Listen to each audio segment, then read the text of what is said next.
one of the things that we had with the highway patrol was we didn't want to make fools out of them, or the Georgia State Patrol.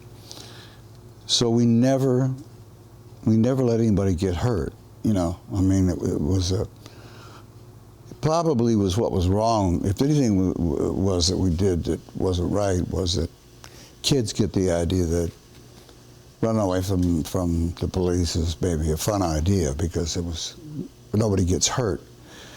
But none of the cops did. I mean, they'd roll over, they'd get out, and they'd shake their fists and all that. But we made sure we went back and had a shot of the cops after, you know, whatever happened to them, that they were all right.